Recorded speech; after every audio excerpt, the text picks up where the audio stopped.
that eventually Saul and his powerful sons are killed. By that time, David was already king of Judah in Hebron and a vassal to the Philistines. Not only is he a vassal to the great enemies of God's people, the rumor is that he was with the Philistines when they killed Saul and his sons and mauled the Israelite army. Many people felt that David had deliberately undermined Saul right from the beginning, had every intention of destroying him, and had systematically, through a long period of years, worked for Saul's destruction to seize the kingdom of Israel. Now that Saul had only the weak Eshbaal and Abner to lead the northern kingdom, David had his eyes on the throne of Israel. But, as you can well imagine, the elders of Israel were not racing to Hebron to make David king. This Judean opportunist, who had sided with their ancient enemy, the Philistines, and fought on their side against Israel, was not about to be made king of Israel. For 5.5 years, the elders of Israel sided with the weak Eshbaal and held out against David. But the time came when they finally came and made David king of Israel also. Before that could be done, the questions had to be answered about David. Very, very serious questions were raised in the minds of the people about David. What kind of a person he was, whether he was trustworthy, whether he was a faithful servant of Saul, whether in fact he had driven Saul crazy, stolen Saul's wife, stolen the hearts of Saul's children, surrounded Saul by political marriages, sided with Saul against his one powerful enemy, and led a great army in behalf of that enemy against Saul. In order to answer those questions, a document was created called the History of David's Rise, or the Apologia of David. That's what we are reading. Now, if you'll notice, over here, those of you who are reading commentary, notice that the commentary that we have referred in this class gives 1 Samuel 16:14 to 2 Samuel 5:25 as the limits for the history of David's rise. Now, if you read 1 Samuel 16:14, you'll see that's the point that begins, "Now the Spirit of Yahweh departed from Saul, and an evil spirit from Yahweh tormented him." And this is the story about how David came to court. The point of this, of course, is David didn't come to court to be king. Saul brought him to court. Now that actually is the beginning, isn't it, Sharon? Yeah. You can read it, you can see it's the beginning of something. Now the Spirit of Yahweh departed from... That's the beginning of the story, certainly.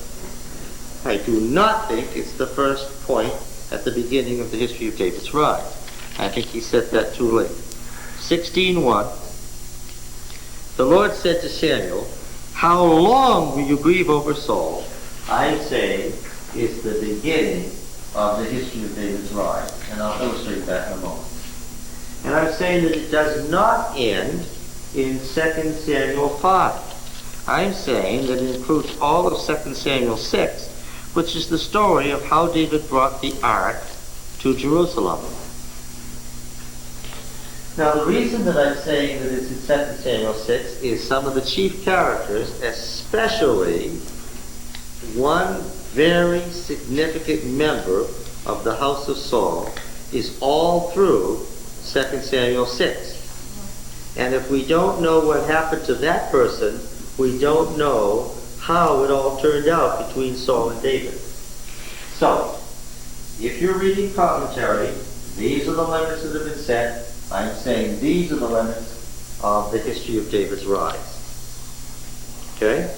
Back over here. Now, I want you to notice the situation in which the prophet Samuel, who of course by the time Saul is dead, by the time Saul's sons are dead, by the time this long war between the house of David and house of Saul is almost over, Samuel's been dead for years and years and years, right? He's a long gone memory. But I want you to notice the situation that Samuel finds himself in at the beginning of chapter 16. Yahweh said to Samuel, "How long will you grieve over Saul, seeing I rejected him from reigning as king over Israel?" What is the situation of the populace of Israel and its leaders at the end of the long war between the house of David and the house of Saul? What is the situation of the northern kingdom? What state are they in? Very prosperous. What? Very prosperous. Very wrong. What is the situation? You're catching it here. What is the situation of the northern kingdom at the end of this long, terrible civil war between the house of David and the house of Saul? Well, the Philistines took over again for us. Yes, overran all of Israel. That's not the point. What is the situation of the northern kingdom at the end of this long war between the house of David and the house of Saul? Don't look at me, look in your Bibles. I'm telling you why the history of David's rise begins where it does in 16:1. They're grieving over the loss of their king. Yes, what is their situation? They are longing for the days when what? When Saul was king. In other words, the situation that Samuel is pictured as being in at the beginning of this story is the situation what? That Israel finds itself in at the time this document was written. It's written to the current situation of the northern kingdom. Now, what was the answer for Samuel's condition of grieving over Saul? What was he to do? He was to go anoint David king of Israel. These lines are not very subtle, though they escaped you. Look, Roy. What's the message in 16:1? What's the message to the elders of Israel? Stop thinking about Saul and his house. What? Go anoint David king of what? Israel. He's already king of Judah. How do I know it's Israel? Yeah? Yahweh said to Samuel, "How long will you grieve over Saul, seeing I rejected him from reigning as king over Israel?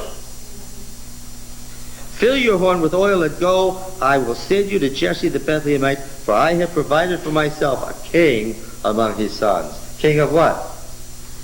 King of Israel. Which does not, of course, include Judah. We know that. Judah was a different entity. The history of David's rise does not begin in 16:14. It begins in 16:1, where the thinly veiled message to Israel is, "Do as Samuel did." The news for Israel is, did you know that the great Samuel, the great founder of Israel, anointed David?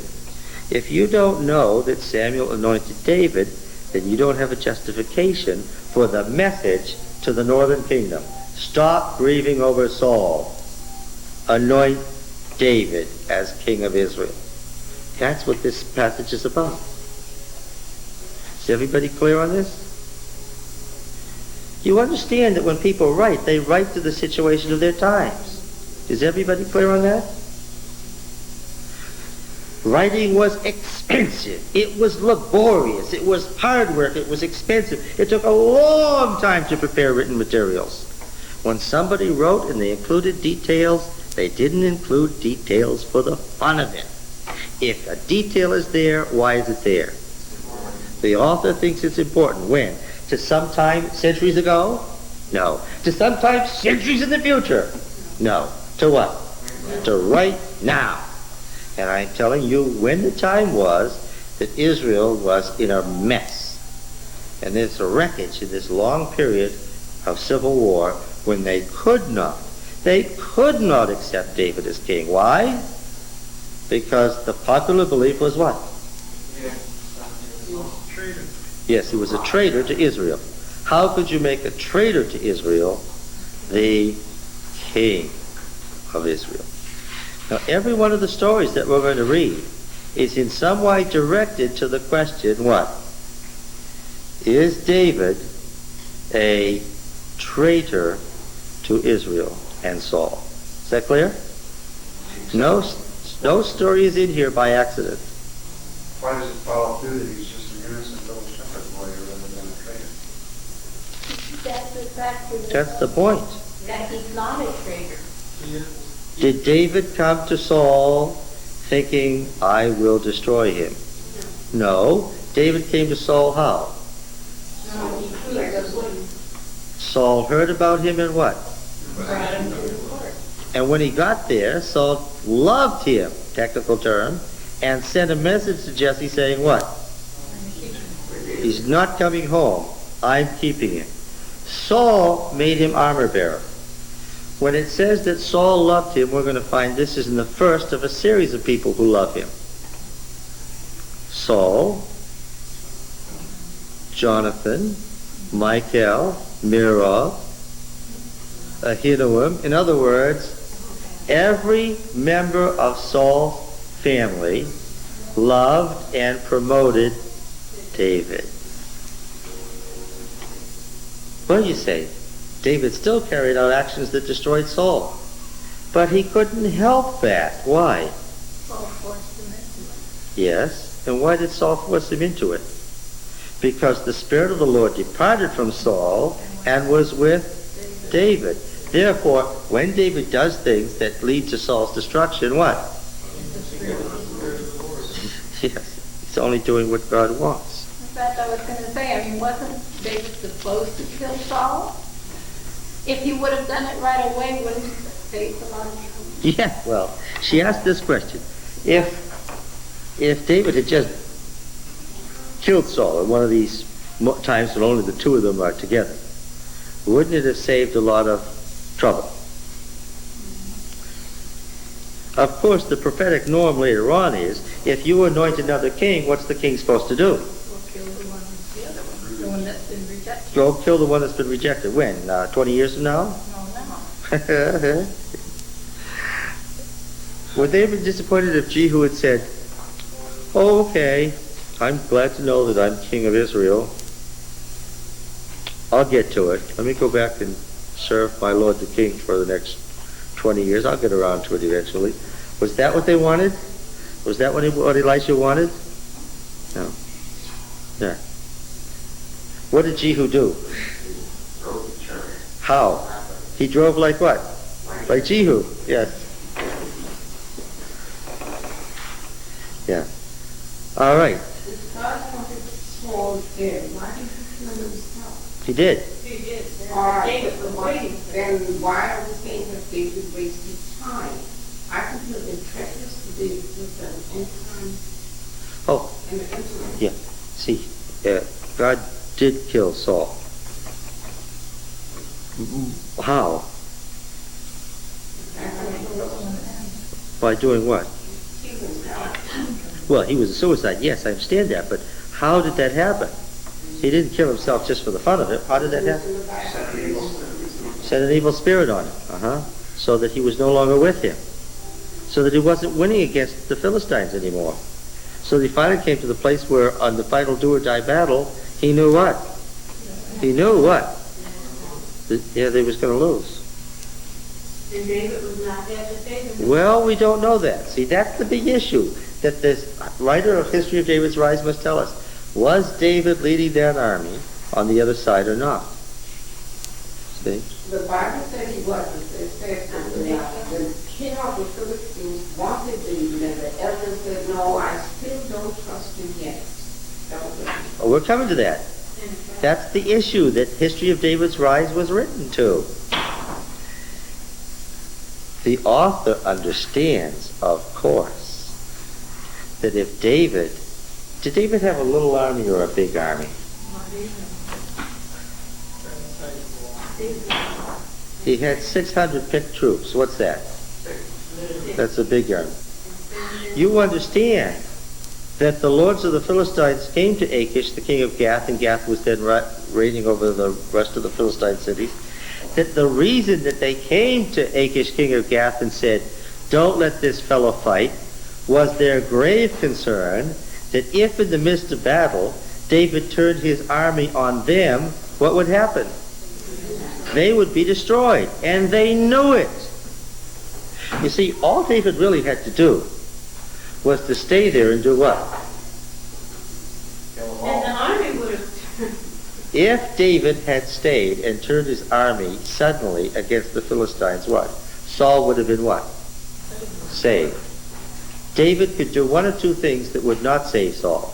He could fight on the Philistine side, or he could leave. The only chance that Saul had would have been what? If David stayed and fought for him. And what? And he did not.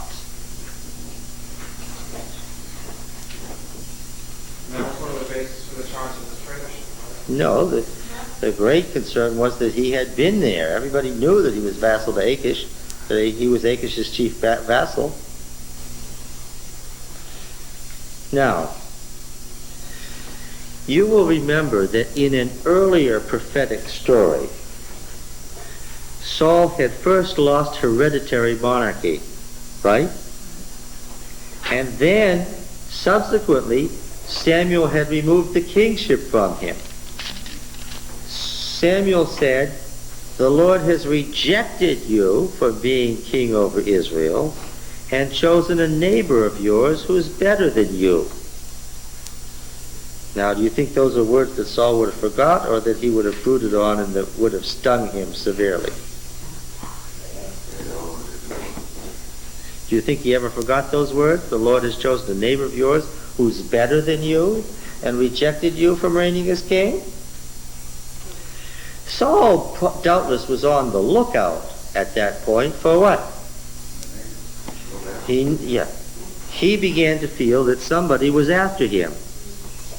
Right? Now, I mentioned this saying before. Just because you're paranoid doesn't mean they're not out to get you. Right? Saul had this feeling that somebody was coming. Was he right or wrong? He was right. Now, Saul has the feeling eventually that this person is David. And he figures that he can save himself by doing what? By killing David. We already have him in chapter 19, verse 1. Saul spoke to Jonathan and to all his servants that they should kill David. He's serious about this. He is serious. What does he want? He wants David dead. Does he know? Yes, he knows. It says in the preceding verse, and the preceding verse is verse 28. But when Saul saw and knew that Yahweh was with David, you understand what that means, what that implies? And that all Israel loved him, Saul was still more afraid of Achish, king of Gath. Is that what it says? No. Afraid of David. Because he knew that David what? Was the one who was the neighbor who would dispossess him. Now, But that's not, something happened that caused him to be convicted, convinced beyond the shadow of a doubt that it was David. Something happened. First of all, over in chapter 16, It says in 21, and Saul loved him greatly, and he became his armor bearer, and sent to Jesse, saying, he's not coming back.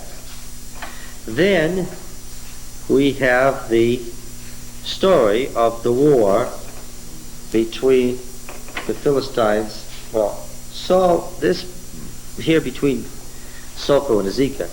This, if you read Land of the Bible carefully, if you looked at the map, you know that this was the current border between Israel and Philistia. I should say more correctly, this was the current border between Judah and Philistia. Are you all with me? The Philistines, of course, wanted to regain the hinterland that they had lost. I picture Achish, king of Gath, as uniting the Pentapolis because he knows that only united under one leader can they fight Saul, who has become the most powerful man of the 11th century. Right? He's dominated over the other cities and gathered his forces, and I'm sure that he thought his secret weapon was this champion, whose name wasn't what? Goliath. This champion, not named Goliath, he fully intended to be his means of conquering Saul. Now the Spirit of the Lord had already left Saul, so that when Saul saw the Philistine, what was his reaction? Verse 11, when Saul and all Israel heard these words of the Philistine, they were dismayed and greatly afraid. And what does David say in the next verse? Blurting it out without even thinking. And David said, verse 32 to Saul, let not my Lord's heart fail because of him. This is a classic case where Saul is being propped up by David. David's presence makes it possible for Saul to win. If David hadn't been there, what?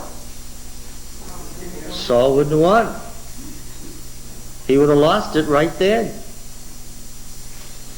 Now, yes, let not my Lord's heart, make sure you've got that reading correctly. It's Lev Adoni, not Lev Adam. Let not my Lord's heart fail because of him. Your servant will go and fight with the Philistine. Now Saul protests, you're not able to go. You're only a warrior in training. He's been a mighty warrior since he was in training, in his youth. This is not, by the way, a contradiction with the previous chapter where it says in verse 18 that he was a man of valor, a man of war. Of course, that just means he was a member of the knight class and in training, but he was still young. He wasn't married yet. He was young, as we're going to see momentarily. So, again, why did Saul send him? Because he was desperate. Because nothing else was at hand to do. And, of course, he could not send him. Why? David was determined to... The Spirit of the Lord was on him. David was determined what? To go kill the Philistine. So even though Saul is saying you can't, what's David saying? I will. I'm going to. I'll be back shortly. Now the deal was, of course, a deal's a deal. Even a Philistine deal's a deal. That if you beat our champion, what? We'll serve you. But the Philistine speaks with forked tongue. When they saw that the champion was dead, what? They ran back for their cities. And of course, the Israelites chased them all the way to the gates of Ekron. Now, if you were having had their army badly mauled and their champion killed, let's picture ourselves back in Achish's palace in Gath. What's the conversation, folks? We don't have it in the text, but it's not hard to reconstruct.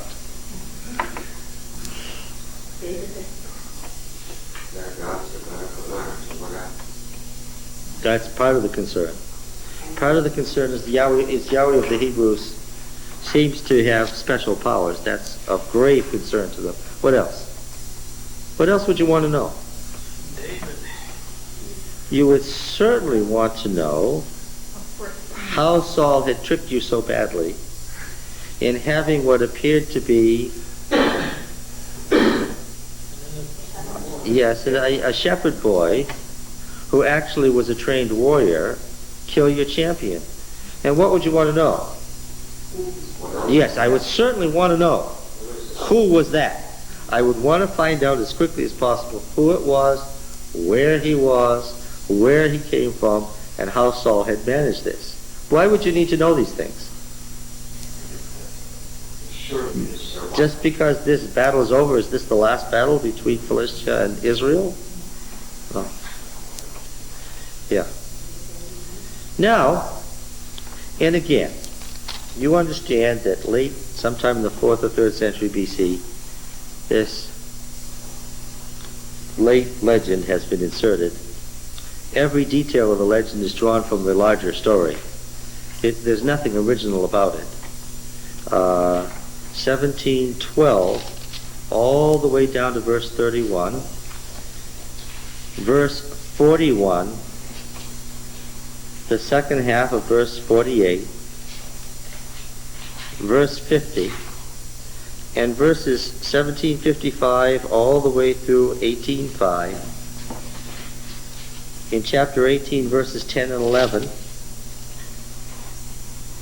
verses 17 to 19,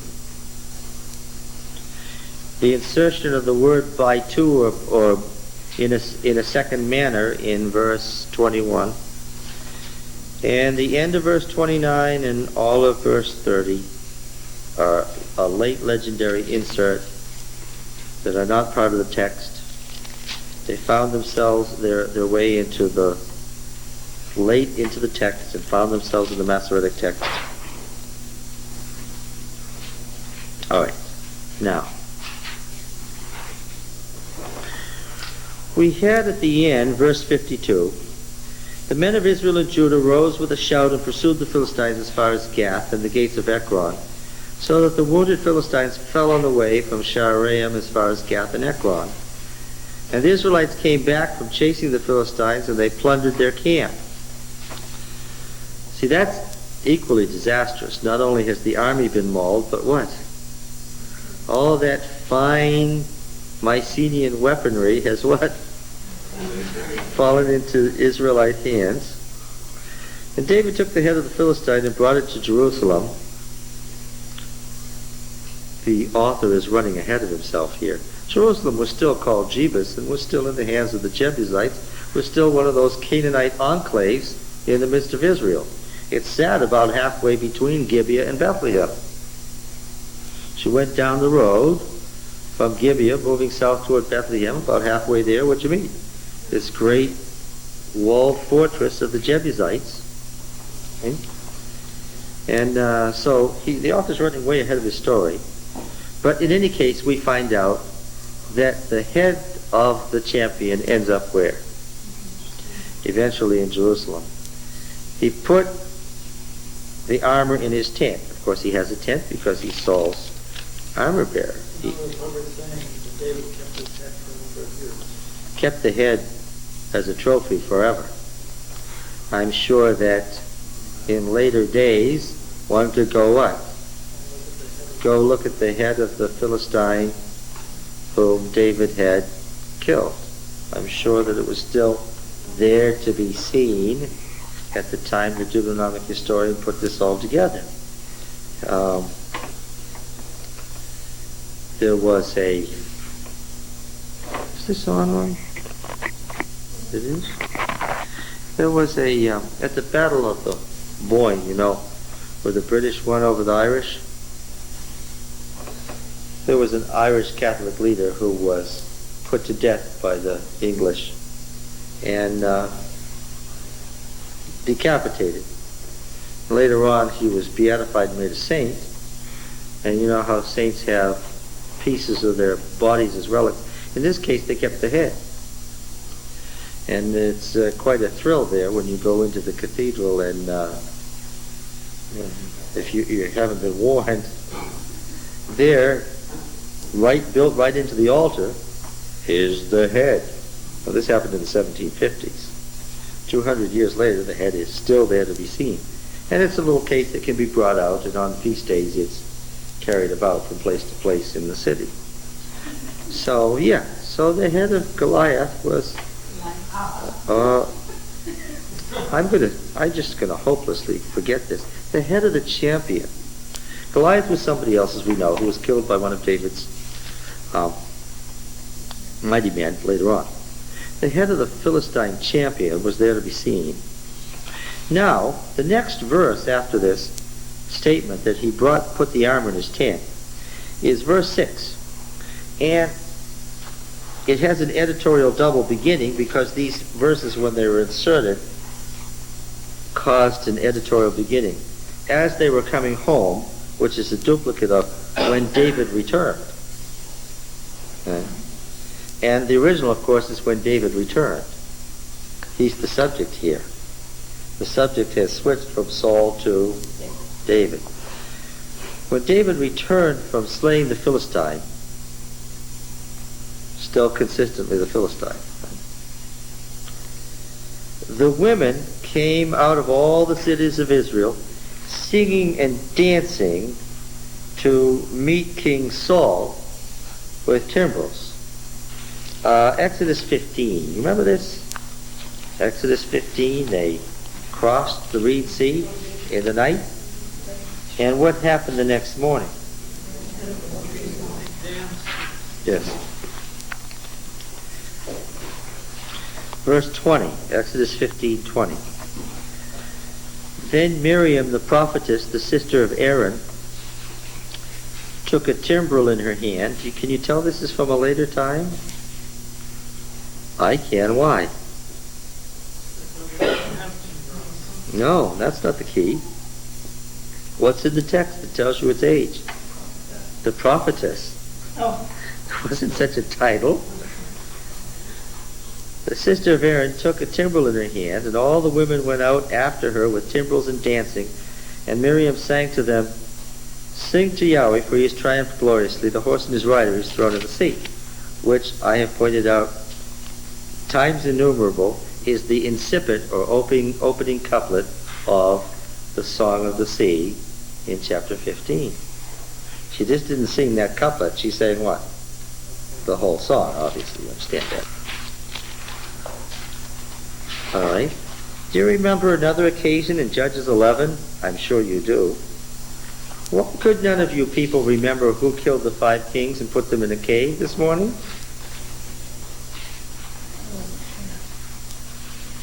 I was. That was embarrassing. 3.5 years later, I want you to know more than those juniors know.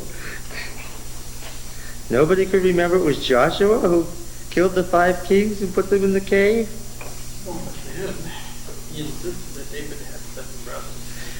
Well, I was kind of kept my mouth shut about that. I couldn't. Since somebody gave the correct answer about the second Enoch, I had to point out that there were 2 Enochs. One in Genesis 4 and the other Genesis 5. But yes, our prophetic writer says that Jesse made 7 of his sons pass before him before he gets to David, mistakenly writing 7. But the chronicler in 1 Chronicles 2, the third chronicler, the one who's responsible for the Chronicles, remember all that? Reconstruction of the Judean restoration that we read at such great length? The third chronicler gives us all of them in order. There are how many sons in all? 7. So if you ask the question, how many brothers did David have? The answer would be what? 6, according to the chronicler. Yes, what happened in Judges 11? Well, Judges 11 is the story of Jephthah. Remember that? And the unfortunate thing was that vow he made. Whatever came out of his house first to meet him, he was going to sacrifice. Verse 34 reads this way. Then Jephthah came to his home at Mizpah, and behold, his daughter came out to meet him with timbrels and with dances. I'm sure she wasn't doing this alone, but unfortunately she was leading the group, so she was the first one out. So, but anyway, it's a chorus. Right? So this is a normal thing in Israel, right? This is the way to meet the way to greet the victorious army. Miriam is pictured as coming out with the women of Israel on the return of the men of Israel. Same thing here with Jephthah and his army comes. Here they come to meet King Saul with timbrels, with joy, and with sistrums. And the women sang to one another as they made merry this couplet. They probably sang a song, of which this is what? The opening 2 lines. Saul has slain his thousands, and David his 10,000s. Now, what happens now is that Saul becomes angry because of the thousands and 10,000s. Do not be misled. Are thousands and 10,000s different numbers?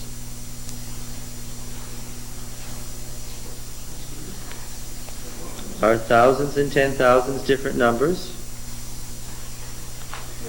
First, let's say a word of what?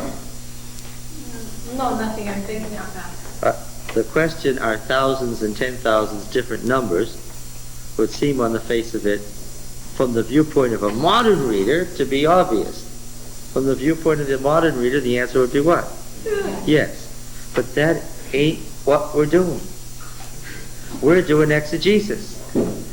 And the question in exegesis is what? What it meant then. What did it mean? What? To the author and the intended audience then. What did it mean? We'll find out surely what it does mean if we can find out first what? What it doesn't mean. What it did mean. That's always our goal. And every so often we founder upon one of these things where we think we know what it means. Right? Because after all, the Old Testament was written in plain English. And we can read it here and see that one line says thousands, and that's Saul's line. And the other line says 10,000s, and that's David's line. And so no wonder Saul was mad. It ain't so. It ain't so. First of all, you've heard of the Ugaritic texts, haven't you? Anybody ever heard of Ugarit? This Canaanite city that was destroyed in the 14th century BC, way back at the beginning of the period of Judges, but had all these texts that went back at least 1,000 years. And here was all this stuff written in North Canaanite. Now Hebrew's just South Canaanite. Here was all this stuff written in the same language, and what did they find? They found all these stories with all these figures, just like the ones in the Old Testament, and all these words and phrases and passages, and sometimes whole songs to Baal, with Baal's name struck out and Yahweh struck in, sitting in our Bible. Psalms that don't make much sense sitting alone in our Bible, but make great sense when you know the story of Baal. Now, all of these disturbing images, like the snake and crushing its head and bruising your heel and resurrection on the third day, lift up your heads and all that stuff. Why, the Bible quotes word for word. Now, one of the interesting things that you notice in the Ugaritic texts is that, like Hebrew poetry, the basic unit is the couplet. What's a couplet? It's 2 lines. And how are the lines related to each other? The second line has a relationship to the first. They're married to each other. Now, as in any good marriage, the second line may restate the meaning of the first in different words. That's a parallel couplet. It may complete the meaning of the first line with additional information. That's a synthetic couplet. Or it may take the opposite right? That's an antithetic couplet. Right? Now, part of the keys to understanding this stuff is to see how certain words function. One of the things they noticed was that certain words always appear in parallel or matched pairs. Parallel pairs. An example of a parallel pair that occurs again and again and again and again in antithetic couplets would be what? Oh, you can think of lots of them. Give me a couple of a matched pair or parallel pair that occurs in antithetic couplets again and again. There's something with five of No, I'm looking for, give me a parallel pair. You can think of some. You've read Hebrew poetry. You've got an intuitive knowledge of this by having been exposed to the Bible so much. Give me an antithetic pair that occurs again and again in antithetic couplets. What? Light and dark. Light and darkness. Light and darkness appear in Hebrew poetry in antithetic couplets again and again and again till you're sick of it. And day and night in the same way. Day and night, light and darkness. It occurs all the time in the Ugaritic texts, and it occurs constantly in Hebrew poetry. What are some others? Sin and righteousness. Yeah.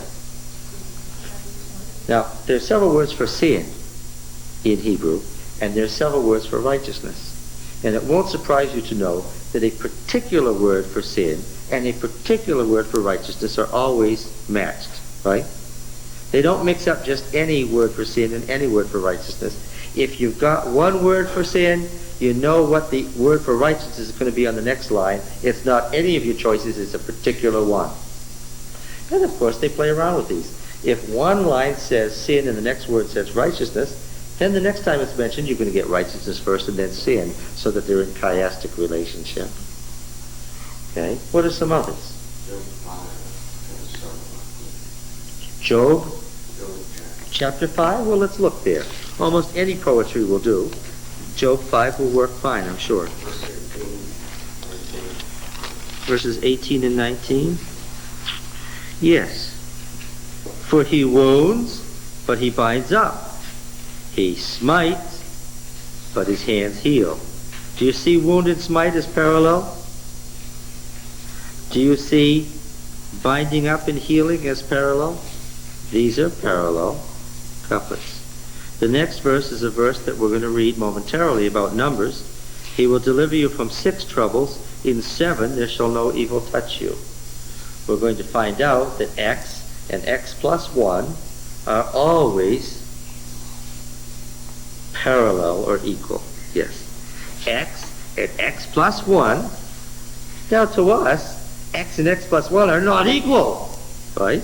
They just aren't. But in Semitic poetry, the news is what? X and x plus 1 are parallel. That's the way it is. We'll look at a lot of examples. All right. Yeah, so Job 5 is a good example. Let's read Deuteronomy 32, verse 30. Deuteronomy 32, 30.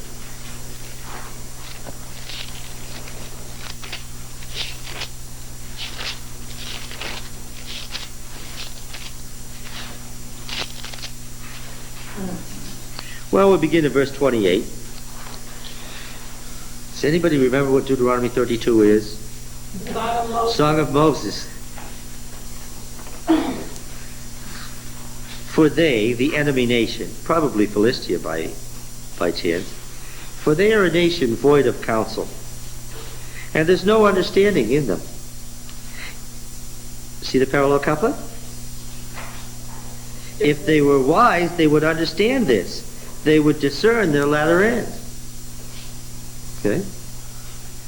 How should 1 chase 1,000 and 2 put 10,000 to flight? Now I warn you, this is a parallel couplet. In this line, what is the equivalent of 1,000? 10,000. 10,000. And 2 is equivalent to 1. Why is 2 equivalent to 1? Because x and x plus 1 are equal. They are parallel members, and 1,000 and 10,000 are parallel members. If what I'm saying is true, what's Saul's beef? What's his problem? I'll tell you in a minute. Don't assume you know. Okay? 33, Deuteronomy 33:17. This is about the tribe of Joseph. This is the testament of Moses. And this is about Joseph. And if you'll remember, Joseph has two parts. His firstling bull has majesty, and his horns are the horns of a wild ox. With them he shall push the nations, all of them to the ends of the earth. Parallel couplets. Such are the 10,000s of Ephraim, and such are the thousands of Manasseh. Did the poet intend to insult Manasseh? No! These are parallel. He intends not to insult Manasseh. Okay? Well, they are parallel couplets, all right. 1,000 and 10,000. They certainly wouldn't be parallel to us. All right. Psalm 68. Psalm 68.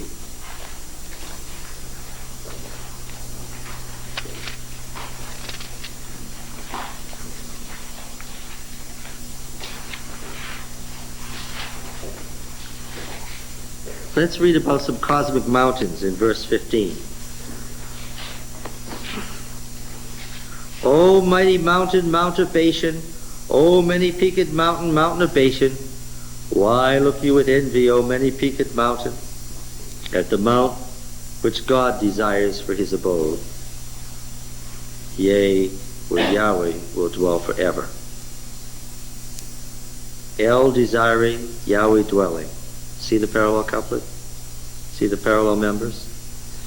With mighty charity, 10,000 and 10,000, 1,000 and 1,000, reading it literally now. 17a has 10,000, 10,000. 17b has 1,000 and 1,000. Are you all with me? What's happening? 10,000 is parallel to 1,000. The Lord came from Sinai into his holy place. What, did he have more at the beginning and less at the end? No, that's not the meaning. When it says the craftsman god built a temple for Baal, Kothar, and he heaped together silver by the thousands and gold by the 10,000s, did he mean there was less silver in the world than gold? No. All right. Daniel 7. Yeah. Yes. Do you remember the day I asked you which was the divine name, Son of Man or Son of God?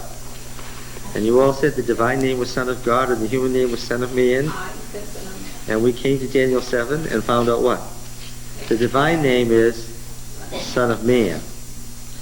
Yes, well, here's the description of verse 9. Thrones were placed. One Ancient of Days took his seat. His raiment white as snow, the hair of his head like pure wool. See the parallelism? His throne fiery flames, its wheels burning fire. A stream issued fire and came forth from before him. 1,000 thousands served him, and 10,000 stood before him. Did he get more servants later?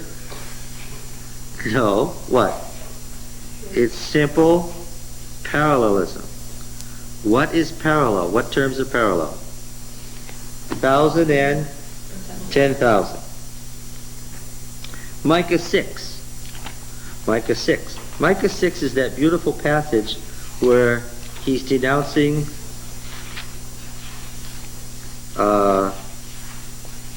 use of the cult of Israel to take away sin, right?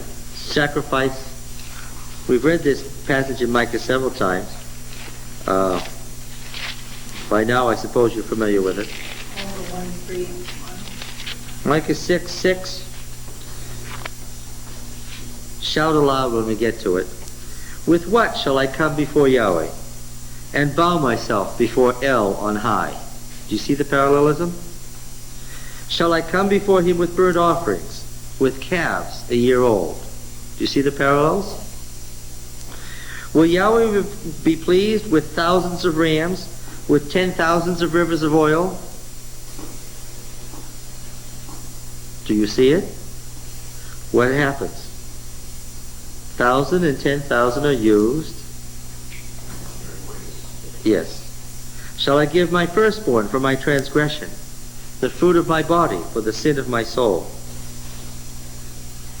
There's two terms for sin that are used in parallel all the time.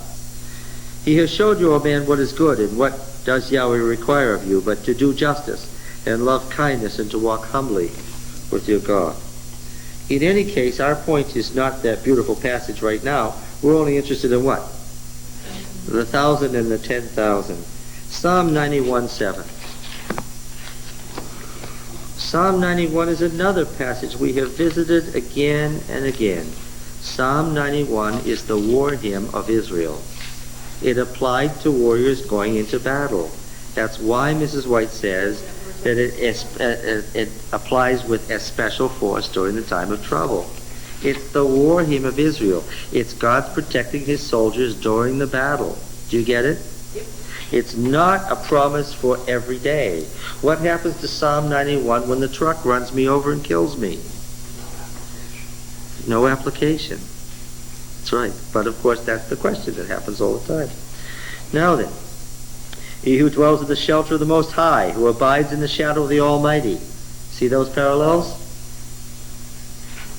Will say to Yahweh, my refuge and my fortress, my El in whom I trust. For he will deliver you from the snare of the fowler and from the deadly pestilence. He will cover you with his pinions, and under his wings you will find refuge.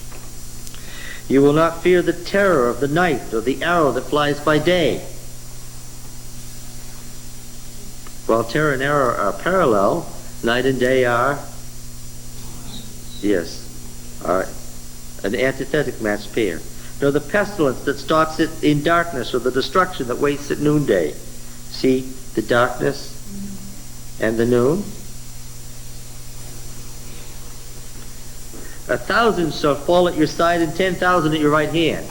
So are more people falling at my right hand than at my side? There's only 1,000 here, but there's 10,000 over here. Is that what it means? No, that would be to reduce it to absurdity, right? What is it? It's a parallel way of saying the same thing. Is everybody clear on this? I'm sure it wasn't 20, 30 years ago. Just the way it was done. I understand. But That's why I'm going so slow. what's important? That's why I'm making an obvious point, stringing it way out. 7a and b are parallel lines. They mean the same thing. One is not greater than the other. 1,000 will fall at your side, 10,000 at your right hand, but it will not come near you. In this case, we have not a couplet but a triplet, with the synthetic part of the third line, but it won't come near you. Okay. What is Saul's beef?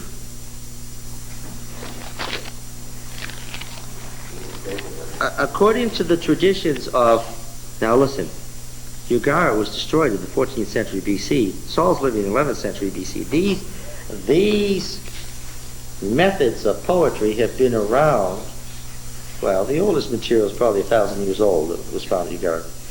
By Saul's time, we know that these things have been around for hundreds and hundreds of years. For 1,000 years, these are the conventions of Semitic poetry. Is Saul just really dumb? Maybe nobody's ever told him about parallel couplets before. No, but why should they be singing at David, period? Well, Psalm 144:13.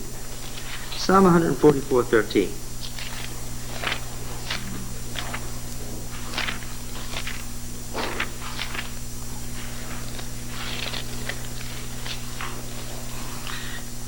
May our garners be full, providing all manner of store. May our sheep bring forth thousands and 10,000s in our fields. In both cases, it's the sheep, right?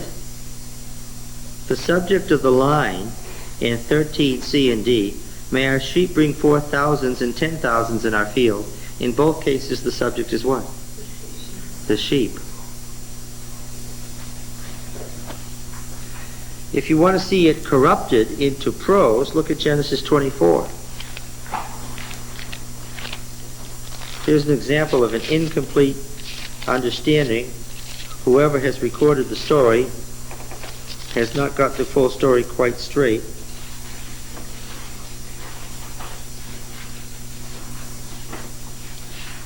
Uh, 60, is it? 2460? How did you find that? Huh? Oh, it's written in poetic lines there. Oh, it's written in poetic lines. That's too easy. Mine isn't. Verse 59. Rebecca's going away. Nobody knew that Rebecca was the first person kissed in the Bible. I was really an embarrassment this morning, people. So they sent away Rebekah their sister and her nurse, and Abraham's servant and his men, and they blessed Rebekah and said to her, Our sister, be mother of thousands, of 10,000s, and may your descendants possess the gate of those who hate them. It probably said something like this: Our sister, be mother of thousands, be the ancestress of 10,000s, may your descendants possess the gate of their enemies who hate them. It probably said something like that. But in any case, once upon a time it was a blessing that was in parallel couplets, and what was parallel? Thousands and 10,000s. Okay? All right. What's the key? What's Saul's problem? What? Yeah. The key in these lines is not the thousands and the 10,000s at the end of the verse. You're looking at the end of the line. That's not the key. That's not what flashes it to Saul's mind clearly. It's not the thousands and the 10,000s. These are parallel couplets. In all the examples that I have given you, the subject in the first line is equivalent to the subject in the second line. Sometimes the word isn't even repeated, like it was the sheep that were bearing thousands and 10,000s. Look at the couplet. It's not the thousands and 10,000s that has Saul crazy. What is it? Saul has, David has. If Saul is king of Israel, and David is equated to him, he's equal. And David is equated as his parallel equal member. It's tantamount to saying that David is what? Is king of Israel. And of course, what do we already know? David is king of Israel. What do you do with A then? Oh, Saul was very angry. He was saying, displeased to be said, they have ascribed to David the 10,000s, to me they ascribe the thousands. By the way, the prose properly enunciates the method. The first number is without a the, and the second member is with the. If you could read it in Hebrew, but to me they have ascribed the thousands. And also, the author has been very coy. He makes sure you get it. In the poetry, what are the numbers, Roy? What are the numbers in the poetry? Look at it. What are they? Yes. And what are they in the prose? Not the same. 10,000s and thousands. It forms a what? A chiasm. It's the equation of David with himself that has got Saul. Saul has figured it out. This couplet has flashed into Saul's mind the truth. This is the moment, the author says, when Saul figures it out. Saul's been on the lookout for what? His neighbor. His neighbor who's better than him. What's he been looking for? I'm sure. I'm 30 centuries later, but I'm absolutely sure. I absolutely know this. Saul was looking for what? What?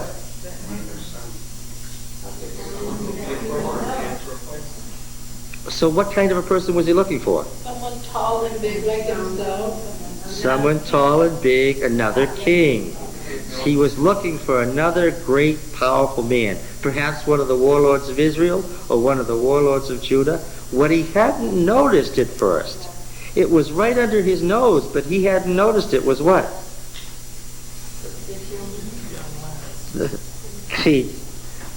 The lyre player.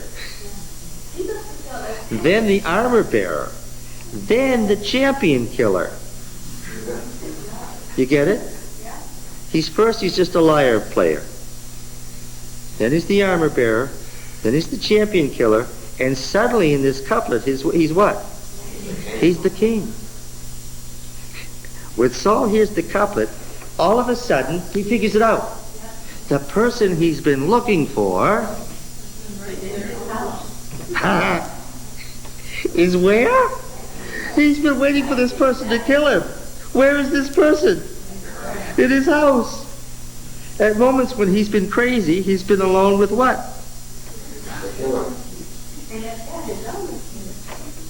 His armor bearer, whose business it is to do what? To protect his life.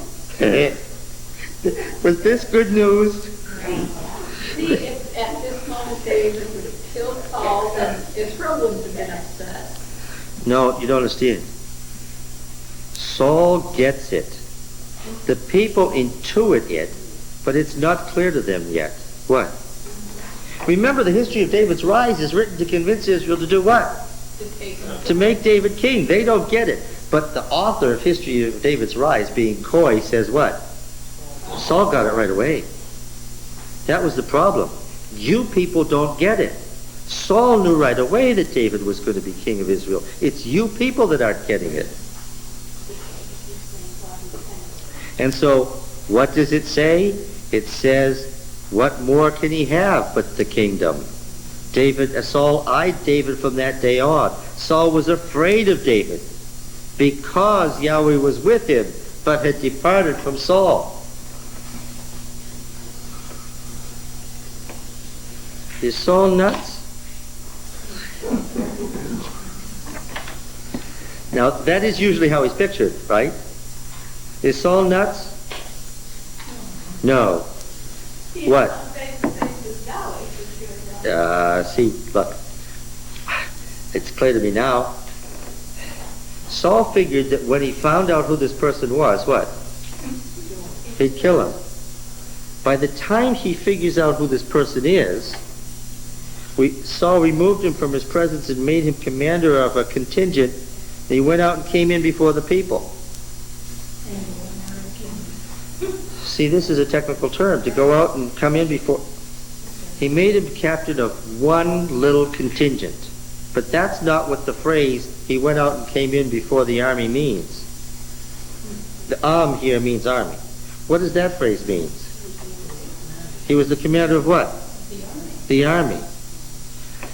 How did he start out at the beginning of the sentence, captain of a contingent, and end up at the end of the sentence, commander of the army? How'd that happen?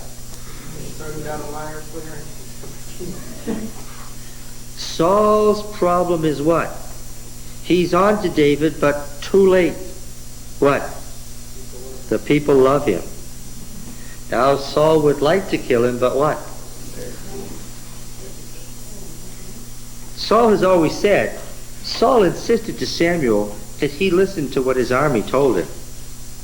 Right? Saul knows his army is the key to his power. Now, remember when he wanted to kill Jonathan? Who was at that time his successor? But what? The army told him, Jonathan's not going to die today. And Saul knew if he tried it, what? He'd be the one to go. Now, Saul has a real problem. Do you understand this?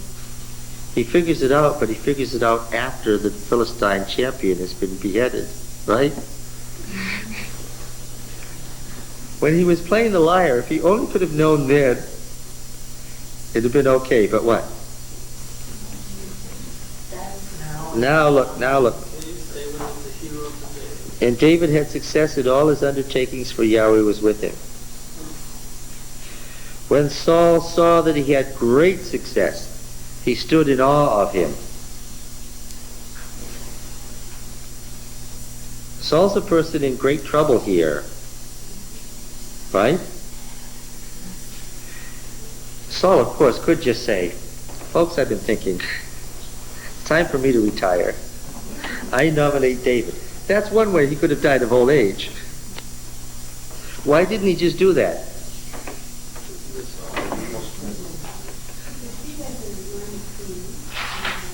Yeah. He always fought against Yahweh. Yes. He was being consistent to his own character, you say. If Saul had been the kind of person who would have said, I retire and nominate David, he wouldn't have had to retire. He would have been God's king. There wouldn't have been a need for a different king. Right? So who's Saul's worst enemy, the tragic flaw?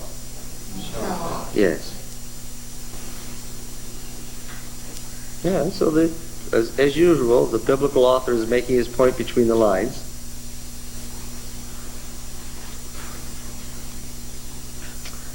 When Saul saw that he had great success, he stood in awe of him. But all Israel and Judah, this is even more of greater concern, as David's a Judean, loved David. Now this is technical language, we said before. What's a vassal supposed to do to his overlord? In the language of diplomacy, he's supposed to love him. What's the overlord supposed to do to the vassal? He's supposed to love him. For he went out and came in before them. All Israel and Judah. The author of History of David's Rise is subtle, but he's not that subtle. What's he doing? He's picturing a time when all Israel and Judah loved David because he went in and out before them. And what are you supposed to read? And wouldn't it be nice, what? If it was that way today. Yeah. All right. Verse 20. Now Saul's daughter Michal loved David. Are you getting used to this by now? David's got charisma, which is the Greek word for spirit. And what happens when David's around? People what? People love him. Yes. Now Saul's daughter Michal loved David, and they told Saul, and the thing pleased him. What? Oh, not pleased him for the reason you would think. Saul thought, let me give her to him, that she may be a snare for him, and that the hand of the Philistines may be against him. Saul has an idea. Therefore Saul said to David, you shall be my son-in-law today. Just today. The good news for David is what? He's going to become the king's son-in-law. Today! Saul's determined on right away. Is this good news for the young man? Well, I think it would have been good news for Jesse. Good news for the Judeans in general. But of course Saul has something else in his mind. Saul commanded his servants, speak to David in private and say, look, the king has delight in you and his servants love you. Now then become the king's son-in-law. Saul's servants spoke those words in the ears of David. David said, does it seem to you a little thing to become king's son-in-law, seeing that I am a poor man and of no repute? He was neither poor nor of no repute. Isn't that true? Who was he? He was son of the... We'll find that the Judean League had two power bases, in the north and in the south. the descendants of, what's his name, Nahshon? And the descendants of Caleb. And halfway between was Hebron, where they met, and that's what held Judah together. So David was far from a nobody, right? Now, what about this part about of no repute? In and out before the people were. Yeah, yeah. So, now, this is Oriental court talk. That's what he was supposed to say. Yeah, he's supposed to say to the king, I'm a nobody. I wonder if David himself thought he was a nobody. He wasn't raised to think he was a nobody. But that's what you say to the king.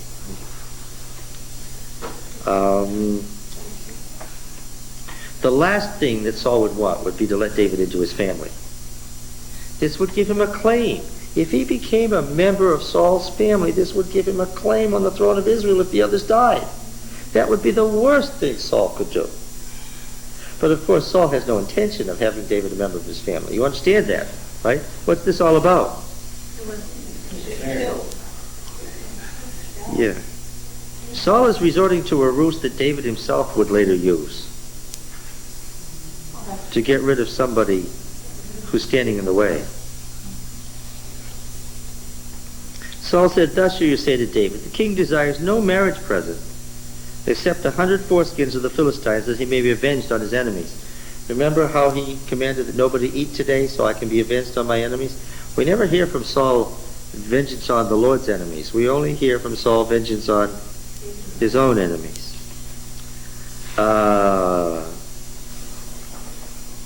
See, this is a bad joke. What do we describe the Philistines? They are a little different from the Semites and even the Egyptians. They're a little different. Why? They come from Mycenaean Greece. They what? They don't, unlike everybody else, they don't what? They don't circumcise. And this was something of a scandal. They may have been the purveyors of culture, had beautiful palaces and knew how to write and had great weapons, but what? They were uncircumcised, and this was a scandal to the area they ended up. How have we found them referred to? The uncircumcised Philistines. Yeah. Now, of course, the Philistines knew that they were better than the Hebrews. They were the ones who had the great culture. But the Hebrews also knew what? That they were better than the Philistines, right? This is a classic example. He wants nothing but 100 foreskins. It's a bad joke. What are we going to do? We're going to circumcise the Philistines. How? By killing them. Yeah. 100 men. This harks back to the story of Samson. Do you remember? They wanted 30 full outfits of war gear. Right? So Samson went and got them. How did he get them? He went and killed 30 Philistine warriors to give the gear. Yeah. So you can see where this is going. Saul thought to make David fall by the hand of the Philistines. When the servants told David these words, it pleased David well to be the king's son-in-law. It doesn't even occur to David what? That he might get That he might get killed. He says what? I'm going to be the king's son-in-law. This is a fast rise from liar player. Probably thought it was a means of fulfilling the anointing that they had. The catch is that the story of David's rise begins with this secret anointing. What the author of the history of David's rise wants people to know is, yes, you see him as ambitious. You see him as wickedly and viciously ambitious, as climbing over the back of Saul to the throne. But what you don't know is what? He was anointed to be king in place of Saul. Everything he did, he couldn't help. Why? That was his destiny. He knew he was supposed to be king. See how the defense is being made? God made him do it. All right. All right. David rose and went along with his men. This is the first use of this phrase, but warning. What? Whose men? His men. Well, it's already set up in verse 12 that he was commander. Yeah, but those were he was commander of a contingent of Saul's army. But now it's described as his men. And killed 100 of the Philistines, 200 as corruption, and brought their foreskins. 2 Samuel 3:14. He says he wants Michal because he paid for her with 100 foreskins of Philistines. He says that later. Gave them to the king that he might become the king's son-in-law. Well, now this was Saul's idea. This was Saul's inspiration. By intending to make his situation better in relation to David, what? He has now immeasurably worsened it. David has killed 100 Philistine warriors. What does that do to his reputation? He and his men. 100 men is an army. Do you understand that? And he's brought this ghastly present to the king. And now what does Saul have to do? Now he has to make him a member of his family. Well, Saul gave him his daughter Michal for a wife. That's the end of the story. You get the point of the story, don't you? This vastly worsens the situation. And she's going to appear again. She's the key to how the story of David's rise ends.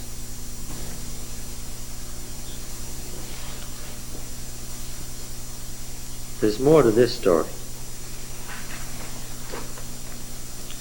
Now, verse 29 is the beginning of the next story. It should have been 19:1. But of course there's that insert there that the poor monk dividing the chapters couldn't have known was an insert. But anyway, we have to read it this way. Once upon a time, Saul was still more afraid of David. And Saul spoke to Jonathan, his son, and all his servants. Surely he's afraid of him. Does he have reason to be afraid? Yes. Now look. Saul now has to head this thing off for sure. If he's killed, certain people also stand to lose. Who stands to lose if he falls at David's hand? His son. His son and co-regent and successor. And who else? Those high Benjaminite officials who ran the country. Because they can assume, and later on Saul's going to say this explicitly, that if Saul goes, what? His retainers go, and of course, to the victor go the spoils. Who will be running the kingdom? A bunch of Judeans will be running Israel. Right? So, Saul knows that he ought to turn to this group, his son and his Benjaminite retainers, because they are the ones who stand to lose. He's getting desperate. He openly turns to this group and says what? Kill David.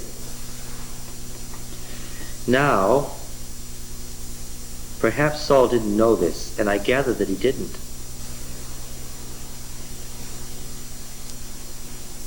He's turned to Jonathan and his Benjaminite retainers to kill David. He's in for a terrible shock. There's something that he apparently didn't know. It's in the next line.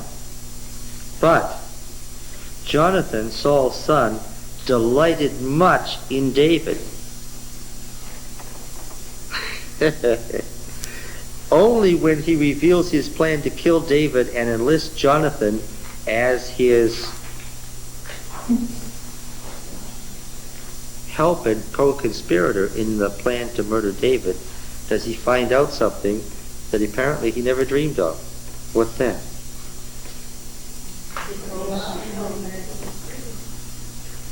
See, these are the same age and they're the same background.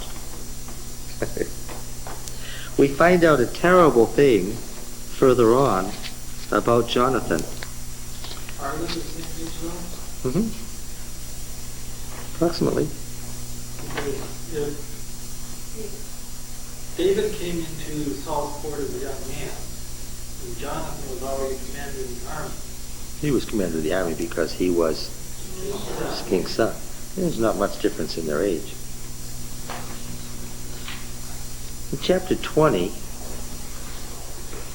a terrible secret is revealed about the relationship between Jonathan and David. There's a terrible secret there. And this is really awful. Jonathan said to David, Yahweh God of Israel be witness. When you make that kind of opening statement, what are you about to do? In Hebrew society, when you started this way, what was being made? Yes, a covenant was being entered into. A deal was being made. And God was being called on to carry out that deal. And if either side of the party shouldn't carry out that deal, God would come and get him. You understand that's how it is. That's the meaning of don't take the Lord's name in vain. Right? It's referring to swearing by God's name in an oath of covenant. God is the upholder of all covenants. God is the source of all setting right or avenging wrongs. That's a principle in the Old Testament, right? 20:12. When I have sounded my father about this time tomorrow, the third day, behold, if he is well disposed toward you, shall I not send and disclose it to you? For should it please my father to do harm, Yahweh do so to Jonathan and more also, if I do not disclose it to you and send you away, that you may go in safety. Jonathan enters into a deal with David. A covenant, an agreement, an absolutely binding oath bound by God himself to uphold. What's the deal? May Yahweh be with you as he has been with my father.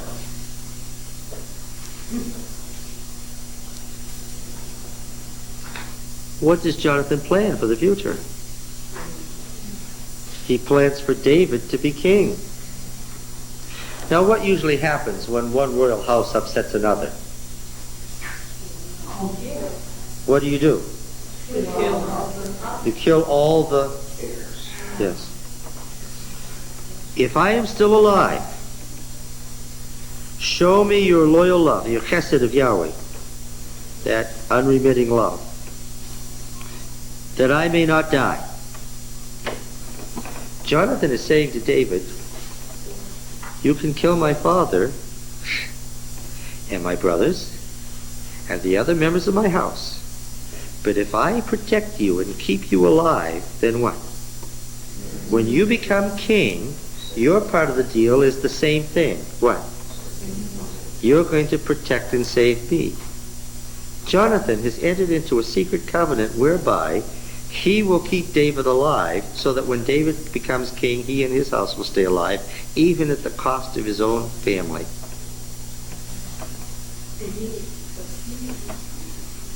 Saul had the feeling that people were plotting against him. Can you imagine? No. If I am still alive, you show me your covenant love of Yahweh that I may not die, and do not cut off your loyalty from my house forever.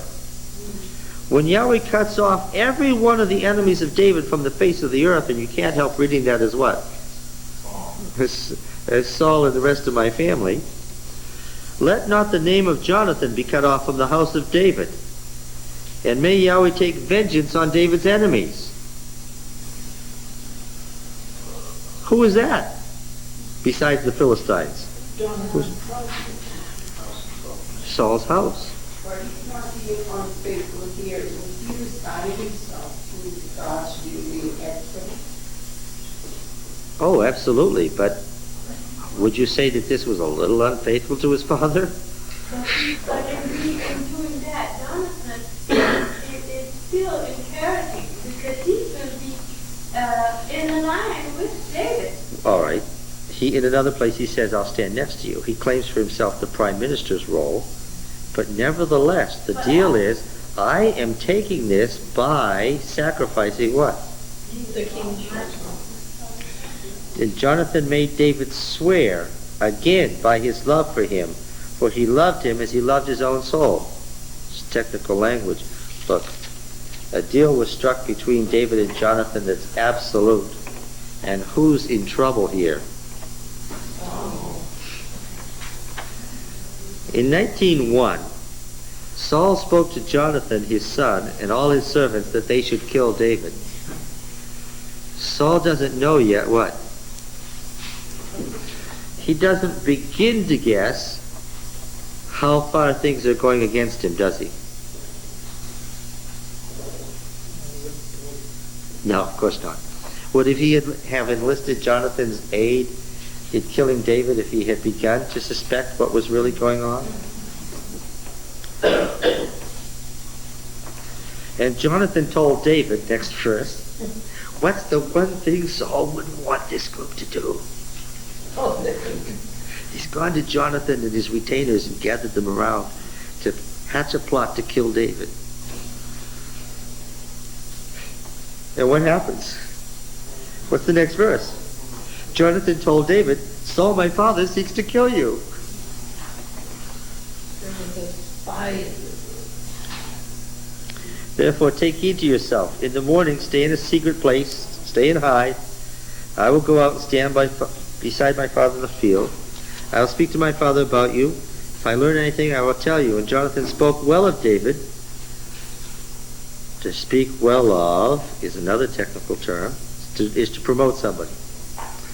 To Saul his father, and said to him, let not the king sin against his servant David, because he has not sinned against you, because his deeds have been of good service to you. For he took his life in his hand when he slew the Philistine, and wrought a great victory for all Israel. You saw it and rejoiced. Why then will you sin against innocent blood by killing David without cause? Saul hearkened to the voice of Jonathan. Saul swore, as Yahweh lives, he shall not be put to death. Saul allowed himself, against one might say his better judgment, what? To be talked into what? Accepting David back. And of course, he's really blown it here in verse 6. This is the worst of all. Why? He has taken an oath by Yahweh, what? That he won't kill David. Now, if you remember what we said about oaths, what does that mean? He won't That means he'll never get to kill David. Once again, the author of History of David's Rise is saying, David did his thing, yes, but what? But Saul did his thing, yes. Why did Saul do that? Because he knew the understanding of the doubt that David was trying to kill him. Wait a minute. We have a consistent picture from various sources about Saul. Saul is impetuous. Saul has a tendency to tell you what he's thinking and to move back and forth in his moods. These mood swings are one of the things that we have seen his servants considered a problem for him. He speaks. They're afraid he's going to undo his kingship by these mood swings.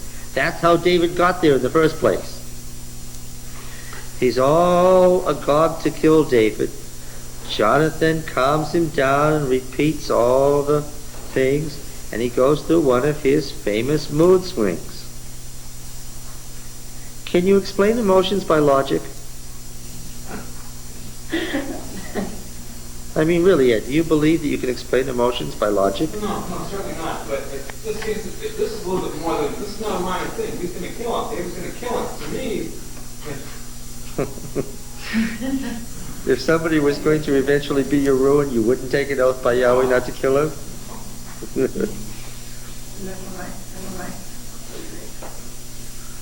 seems to me that Saul's completely lost at this point. I can't account for Saul's emotions or his mood swings. You can't account for emotions by logic. He was just an impetuous person. We already know that.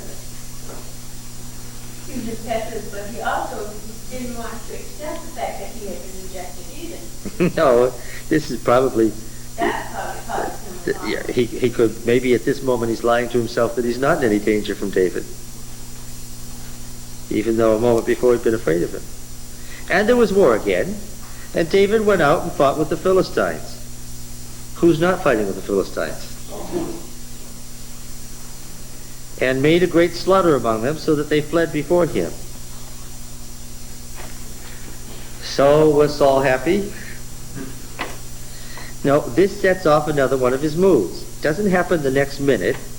Sometime later, a war with the Philistines begins again. David, as Saul's commander, wins. Does this make Saul happy? It sets off another one of his moods. Why? Because it brings forcibly, yes, to his attention, undeniably to his attention, again, what? That David is going to be king and he's going to be dispossessed. And his thinking about this, what? Puts him back in that mood. You remember these moods began after Samuel said, God has rejected you and given the kingdom to a neighbor who's better than you. That's what caused these moods in the first place. They didn't come from nowhere. Well, then an evil spirit from Yahweh came on Saul. First evil spirit from the Lord.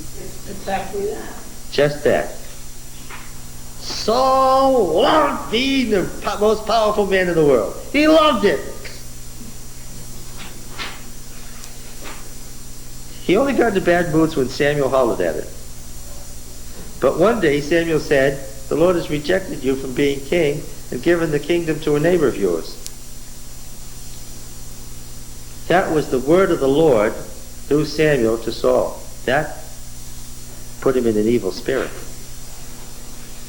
Every time he brooded on the fact that he lost the kingship and he was doomed, what happened? Well, knowing what kind of person he was, putting him on the throne and then taking the throne away from him, giving it to somebody else, all of this was God's doing, put Saul what? In a bad mood to brood. It was all God's doing, and an evil spirit from the Lord was tormenting him. So you have the obvious question, why did God choose him? For an obvious reason. Simplest answer that can be given is hanging right out there. Why did God choose Saul as king? Because he was the king what? He was the king that what? The people wanted. He was the king for which they prayed, and what? And God gave them what they asked for. Well, now we might say to God, don't give us what we asked for, give us what we need. And God would do that when what? When they figured out that what they wanted was not what they asked for, but what they needed, right? But that you can only learn by experience. And here's a nasty thing about God. Right? Here's a nasty thing about God. He will teach us how? By experience. Oh, what an awful thing. And being an evil spirit from the Lord, that shouldn't surprise us, because all spirits are of the Lord. Yes, that's right. Now then, Good and bad. as he sat in his house with his spear in his hand, David playing the lyre. He's in a bad mood. David's still playing. I suppose he didn't have to at this point, but Saul sought to pin David to the wall with his spear.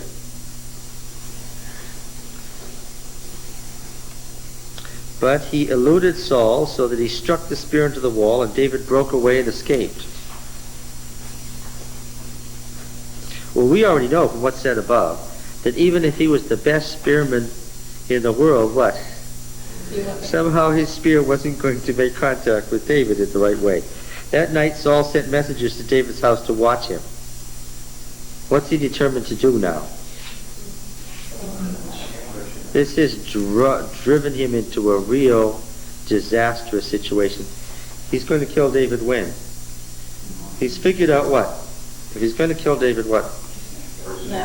He's got to do it when? Right now. Kill him in the morning. But Michal, David's wife, told him, now what? Now what? He's decided that he's got people watching the house. He's decided he's going to kill him tonight. Stupid man. Stupid man. Who has he let know? Has he got it yet? What? Why would he trust his daughter? Hasn't he figured out by now what? So what does she do? She goes straight home and says to her husband, if you don't save your life tonight, tomorrow you'll be killed. Okay. So Michal let David down through the window. He fled and escaped. Michal took an image and laid it on a bed and put a net of goat's hair at its head, covered it with clothes. When Saul sent messengers to take David, she said he's sick. So they came back and told the king he's sick. He knows right away that that's a lie. So what does he say? Oh, sick. Then go get him and bring him up in the bed so I can kill him. Okay. He's really determined that he's going to do it for sure right now. So, but alas, when they get the bed, what do they find in it? A teraphim, a household image she's gotten her hands on, with this goat's hair net. Verse 17, Saul says to Michal in total exasperation, I'm sure, why have you deceived me thus and let my enemy go so that he's escaped? And Michal, nobody seems in the least bit hesitant to lie to Saul. Everybody's perfectly willing to lie to him when it comes to David. He said, let me go, why should I kill you? She lies. Oh, I had to let him go, he was going to kill me. She lies. Saul has this feeling, however, what? About people when they're talking to him. He has this feeling, what? That people are lying to him. Well, what do you think?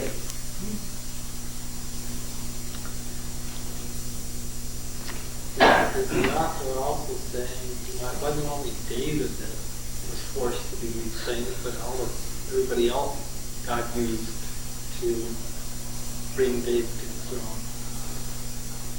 If you listen to the author of History of David's Rise, how many people in Saul's family plotted to make David king? Everybody except Saul.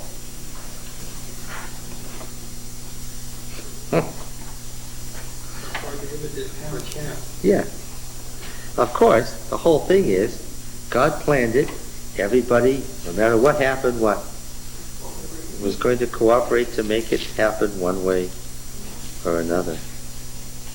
Yeah. Okay. You talk about the next 18 on a little bit. No, I don't want to go to 18 on yet.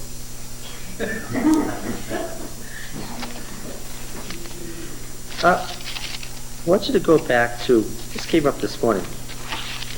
Who was Enoch's father? What? Yeah, which Enoch? Somebody said Jared, the father in chapter 5, but the father in chapter 4 was that on his little card. I felt like he was the vice president with potato misspelled there. He'd been given a bump steer. I want you to read Genesis 4 with me.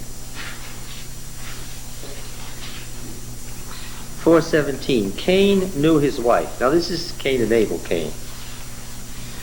She conceived and bore Enoch, and he built a city and called the name of the city after the name of his son, Enoch, which is probably a mistake.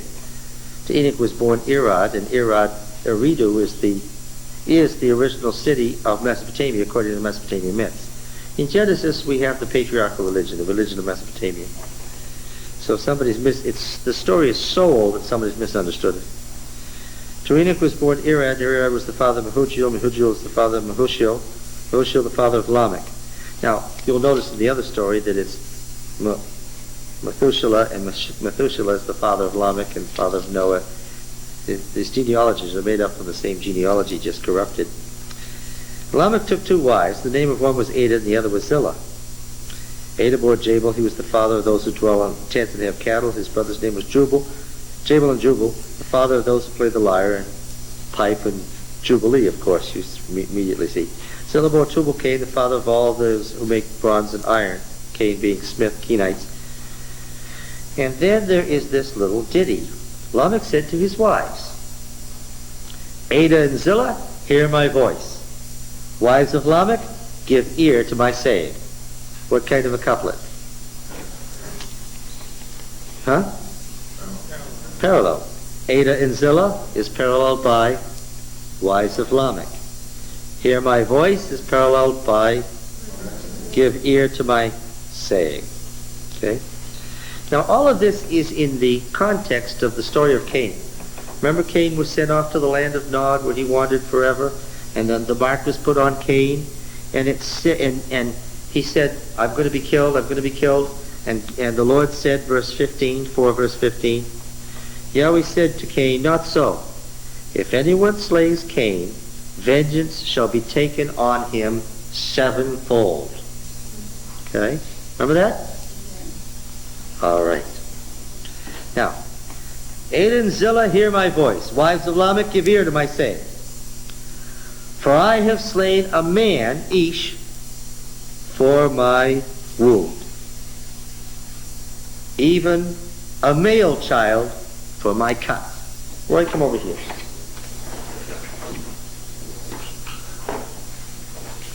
What? Oh, I get the red one. Here's the black one. I'm not supposed to play with these on class, but anyway.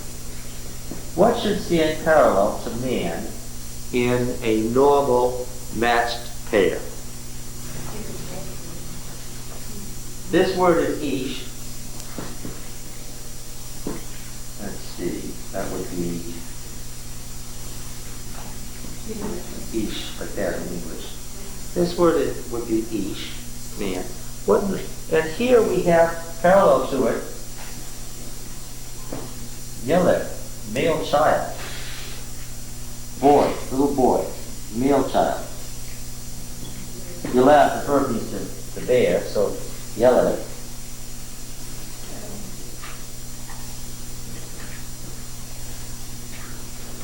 Is this a matched pair? A man, a baby boy? Is that a matched pair? Just tell me. No, it's not. What should normally stand in parallel to each man? Well, let's look at some. I'm not hearing people singing it out, so let's look at some. Numbers 23:19. 23:19, if I've read correctly. Numbers 23 is part of the oracles of Balaam. Does anybody remember that? I hope you do.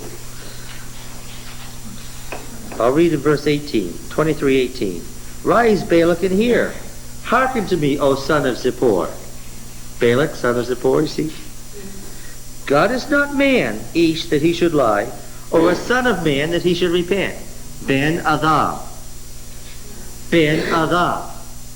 What is it? Son of man. What's the normal parallel to Ish? Son of man. Ish, man, a husband, an adult male. Ben Adam, a human being. Those are the normal pair. Okay. Isaiah 52:14. Isaiah 52:14. Isaiah 52:14.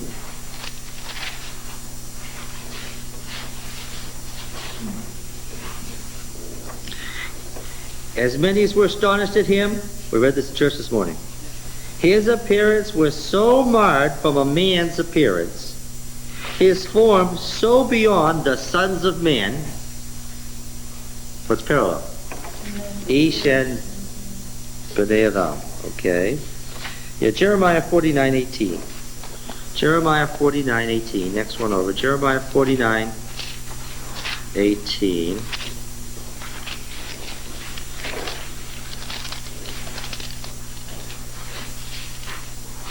As when Sodom and Gomorrah and their neighbors' cities were overthrown, says Yahweh, No man he shall dwell there, no son of man shall sojourn in her. Verse 33 of the same chapter. Hazor shall become a haunt of jackals and everlasting waste. No man each shall dwell there, no son of man sojourn in her. Okay? What am I telling you by pointing this out? What's the normal parallel? Man and son of man. And on and on and on and on. I could quote you probably 100 more places where each man is paralleled by Ben Adam, human being, son of a humankind. Okay? So much so. When I tell you that there's just tons of parallels, and in the Ugaritic texts, where Ish and Ben Adam are the normal parallels, what would this phrase, Ish and Yeleth, do to a reader? To somebody who was an experienced Hebrew reader, what would they hear when they heard this? Would it call attention to itself? Oh, dramatically and right away. Lamech doesn't say he, in parallel, has killed a man, but a what? A boy. A boy warrior. Could there be such a thing as a boy warrior? Could there be such a thing as a boy warrior? Well, I can count on Ed and Pete to say the wrong thing. Could there be such a thing as a boy warrior? Come on now, Ed. David was what? I thought that when he became a warrior, he became automatically a man. He was responsible. What happened to the son of Gideon? What did Gideon tell him to do? What did Gideon tell him to do in Judges? Like the book of Judges went away. Yes. David certainly is one answer. Do you remember what happened here?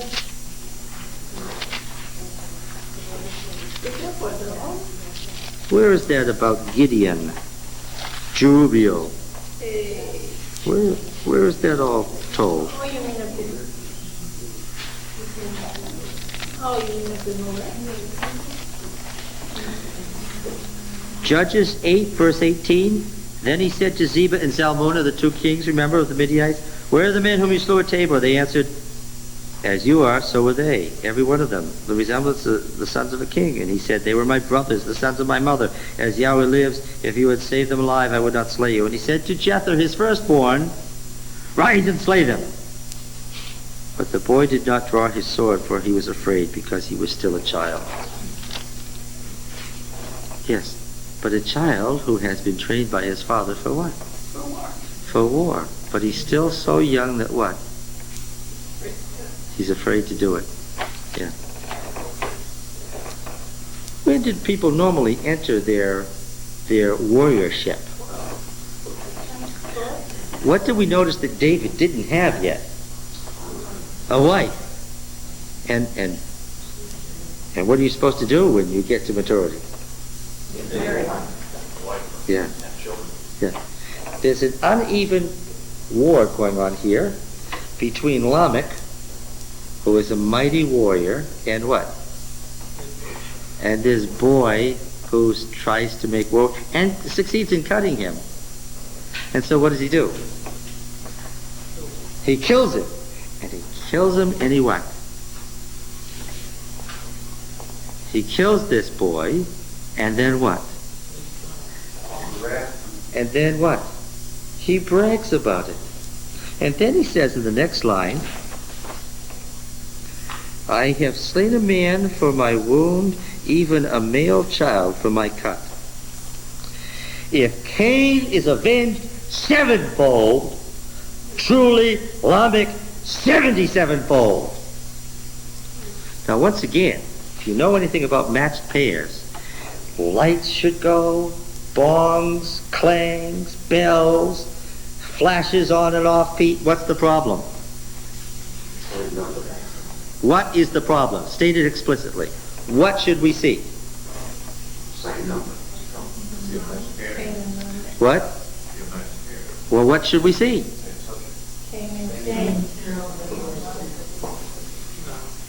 What should we see? Of course, Cain and Lamech are being compared. They're the same line. He's the equivalent of Cain, but he's greater. What should we see?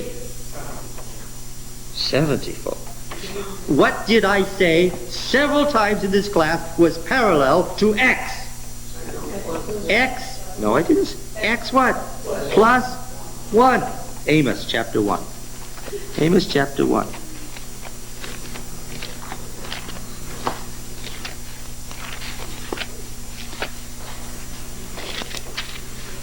Verse 3.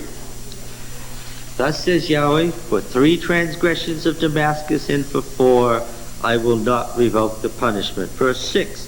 For thus says Yahweh, for 3 transgressions of Gaza and for 4, I will not revoke the punishment. Verse 9, 3 and 4. Verse 11, 3 and 4. 13, 3 and 4. 2, 1, 3 and 4. 2, 4, 3 and 4. 2, 6, 3 and 4. And do you get the point? Yes. Yes, okay. What are some other examples? Psalm 62. Psalm 62. Let's read 62, let's say 62:11.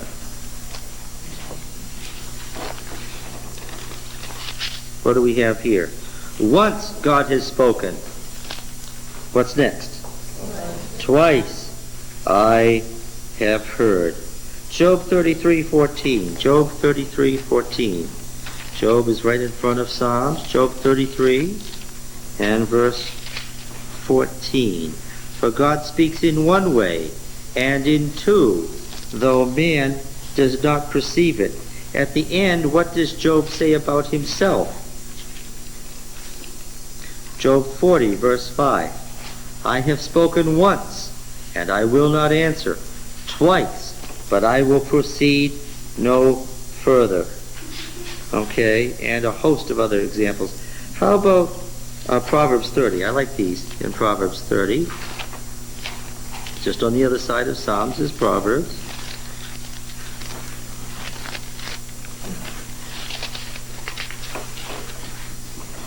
Proverbs 30, verse 15. The leech has 2 daughters. Give, give, they cry. 3 things are never satisfied. 4 never say enough. Verse 18. 3 things are too wonderful for me. 4 I do not understand. Verse 21. Under 3 things the earth trembles. Under 4 it cannot bear up. 29. 3 things are stately in their tread. 4 are stately in their stride. And so forth. Micah 5:5. Micah again. I like Micah. I can't wait till we get to Micah.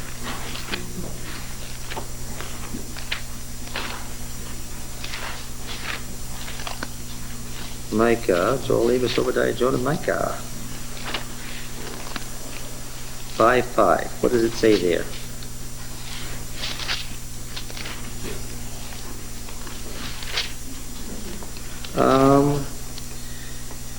And this shall be peace when the Assyrian comes into our land and treads upon our soil. We shall raise against him 7 shepherds and 8 princes of men. How are shepherds parallel to princes? Shepherds are frequently, kings are frequently pictured as the shepherds of their country. 7 and 8. Oh, look at verse 7. The remnant of Jacob shall be in the midst of many peoples, like dew from Yahweh, like showers upon the rain, which tarry not for men, nor wait for the sons of men. Nashim and Benaiah, yes, and so forth. Ad infinitum. I'm going to ask you again, Pete. What should we see in verse 24? It should be. Well, let Pete do it. It should be Let Sharon, let Pete do it. What should we read in verse 24? Genesis 4:24.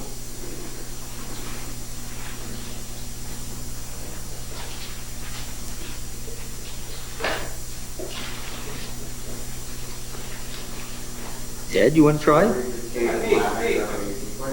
What?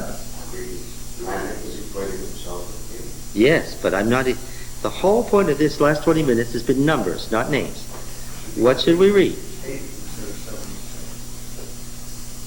Should be 8. Of course it should be 8. Don't say but. Stop right there. Now, if you are a Hebrew reader, and you are reading this, And you've already noticed the Ish Yeled odd comparison. That Lamech is proud of killing an unprepared, unmasked, unequal. Then what kind of an impression do you get when you read verse 24? If Cain is avenged sevenfold, truly Lamech 77-fold. What kind of a picture does that give you of this man? Huh? Very arrogant. Arrogant. That's not a word I would use, huh? Very bad evil. Bad evil? You think of more precise terms? Vicious, brutal, unrepentant. Vicious, brutal, cruel. What kind of a man is he? Ungodly. 77-fold. When you read that ditty and you came to that line, what would be your reaction? What should it be? It should be shocked that anybody would say such a thing. It should read what? 8. And instead it reads 77. Matthew 18.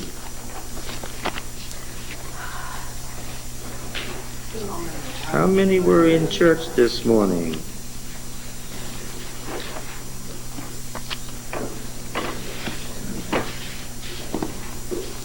Matthew 18 in verse 21. Anybody in church this morning?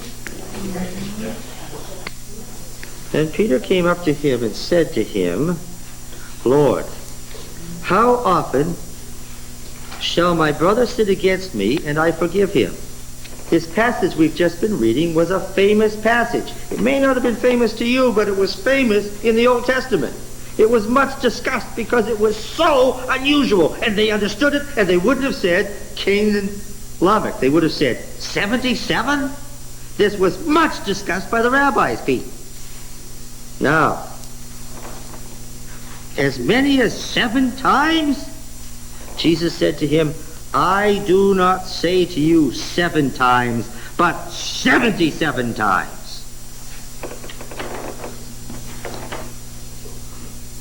They recognized it immediately for what it was. What? A midrash. Yes. An interpretation of what?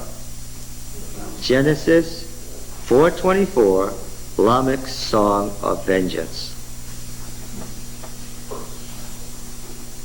This much discussed passage on how much vengeance you can take on another person. Which Jesus turns into what? How much forgiveness you can show to another person. That's the background to this text. It was read this morning. The numbers have great meaning. Okay. Are we near the end of our tape? You're supposed to go 3, 2, 1. Just about. No, John lies to me. He tells me he lies. He says 3 minutes when there's like 5 minutes, you know. Okay. So you get the point of this passage. Knowing how the number parallelism progresses. What is the rule? X and X plus 1. Yeah. So that the Song of Lamech became a famous passage in the Old Testament about why does it read like that? What could be the meaning of that? And what does that allow us to do or not allow us to do? Okay? All right. We'll go on to find out what happened next.